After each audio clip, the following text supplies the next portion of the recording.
Bonjour, je m'appelle Estelle Yelvi, je suis étudiante de français et langues étrangères à l'Université autonome d'Honduras. Je suis en train de suivre le français 5 et j'appartiens à groupe numéro 2. Aujourd'hui, je vais vous parler sur l'immigration. Tout d'abord, je vais donner la définition d'immigration des immigrants et on va voir qu'est-ce que c'est l'immigration, on va voir qu'est-ce que c'est un immigrant. On aussi va signaler les définitions de immigré et immigré et on va voir les motivations par les immigrants et l'intérêt des pays d'accueil pour que les immigrants viennent à son pays. Mais bien sûr, aussi, il y a des choses que les pays ne veulent pas. Aussi, on va discuter sur ces thématiques. Je veux me concentrer surtout sur l'immigration des enfants de l'Amérique centrale aux États-Unis. Je vais donner premièrement tout le contexte de la migration, mais ce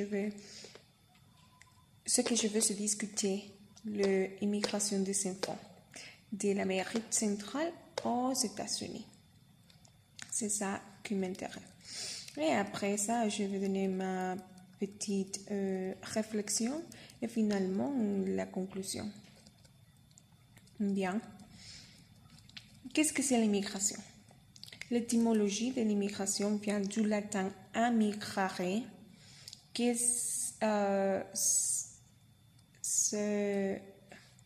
ça veut dire passer ou s'introduire dans. Le verbe immigrer signifie entrer de manière temporaire ou définitive dans un pays dont on n'a pas la nationalité. Un immigrant est celui qui est en train d'immigrer ou qui vient d'immigrer. C'est celui qui est en train de s'introduire dans un autre territoire que je parlais de cette personne. Un immigré est une personne qui est établie dans son pays par voie d'immigration. Ça veut dire que c'est une personne qui est venue d'un autre pays et ça a établi son résidence dans un autre pays. Et finalement, l'immigration, que c'est l'action d'immigrer, c'est séjourner de manière durable ou définitive dans son pays étranger. L'immigration est aussi le phénomène d'entrée dans un pays d'accueil des individus ou d'une population individu non autochtone. En général pour y trouver un emploi ou avec l'intention de s'y établir dans les perspectives d'une meilleure qualité de vie. Quelles sont les différentes motivations de l'immigration? Il peut être professionnel, pour études, politique, sécurité, économique, familiale ou fiscale. Le professionnel peut être en mission de longue durée à l'étranger. Les politiques peut être comme un réfugié politique fuyant des persécutions. Et aussi, nous avons des raisons de sécurité, que c'est les raisons les plus fortes ici à l'Amérique centrale pour immigrer. L'économique, rechercher un meilleur niveau de vie dans les pays riches. Et fiscal dans un pays ayant un niveau d'imposition moins élevé. Mais si je habite dans un pays qui mon niveau d'imposition c'est trop élevé et je ne veux pas payer beaucoup d'impôts, je peux me bouger dans un autre pays qui les niveaux d'imposition sont moins élevés. Et l'intérêt pour le pays d'accueil de l'immigration peut être surtout faire face à un déficit de naissance et à un vieillissement de la population, comme c'est le cas du Canada, et disposer d'une main-d'œuvre en quantité aux qualités suffisantes. Que c'est le cas des États-Unis, ils veulent avoir un main-d'œuvre de qualité parce que nous ne sommes pas. Ce qu'ils ne veulent pas, c'est que personne vienne d'un autre pays illégalement. Ils veulent bien de déposer une main-d'œuvre en quantité et en qualité. Maintenant, je passe à l'immigration des enfants de l'Amérique centrale aux États-Unis. À l'Honduras, l'immigration c'est très haute, mais aussi à El Salvador et à Guatemala. Ce sont les trois pays qui ont plus des enfants immigrants qui partent aux États-Unis. Ce n'est pas le cas de le Nicaragua, de le Costa Rica, ils n'ont pas les mêmes situations que notre pays. Mais pourquoi? Pourquoi ces enfants sont en train de partir dans un pays étranger tout seuls? La première raison, c'est que les parents habitent dans les États-Unis et ils veulent être avec ces petits-enfants, mais comme ils sont illégaux dans les États-Unis, ils ne peuvent pas le amener chez eux.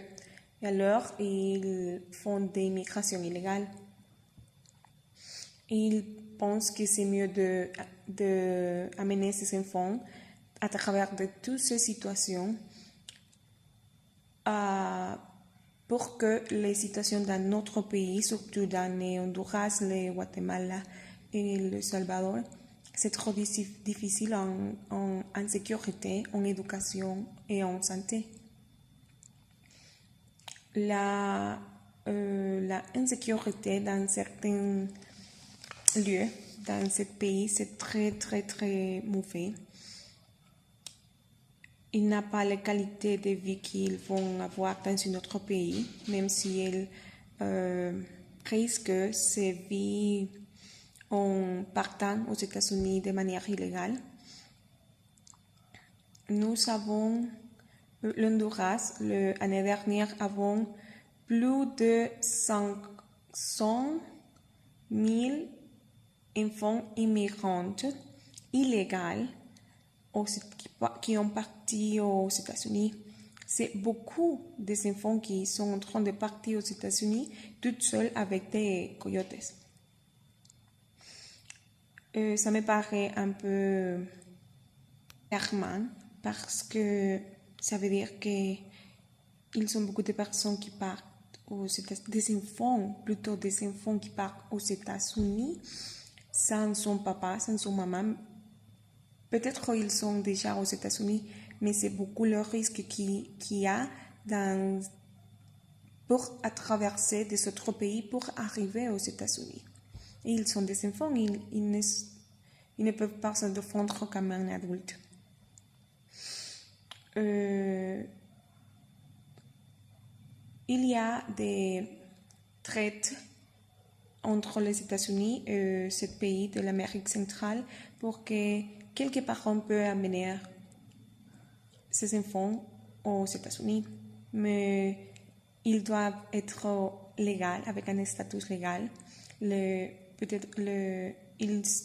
devront avoir la nationalité américaine, le green card, le carte verte ou le TPS. C'est plus facile comme ça. Si il y a des parents illégaux dans les États-Unis, ils peuvent amener ces enfants de manière légale, mais ça prend risque. Et les parents ne veulent pas prendre ce type de risque parce qu'ils ont peur d'être retournés au pays. Alors, ils préfèrent de payer une personne qu'elle ne connaît pas pour qu'elle amène son enfant aux États-Unis. Maintenant, la situation c'est plus difficile parce que le gouvernement a changé beaucoup de choses par rapport à l'immigration. Et avant, il avait plus de conscience par rapport aux enfants. qui émigrent illégal. Mais maintenant, il n'importe pas s'ils sont des enfants, s'ils sont des adultes, ils sont illégaux et ils sont immigrants illégaux et ils vont être traités comme un immigrant illégal. Alors, ce que je pense, c'est qu'on doit rechercher une autre manière de pouvoir avoir les enfants plus sûrs dans ce pays, dans ce pays de tiers-monde. Peut-être améliorer l'éducation, le système de santé, le système de sécurité. Je sais que c'est pas facile, mais si on travaille, on peut arriver à être dans un meilleur lieu. Et c'est comme ça que on pourra avoir un meilleur futur, non seulement pour les enfants, mais même pour nous, pour toutes les personnes qui habitent dans ce pays. Finalement, ce que je pense que, à mon avis, l'immigration, c'est pas une chose qu'on doit voir comme une chose mauvaise. Pas du tout.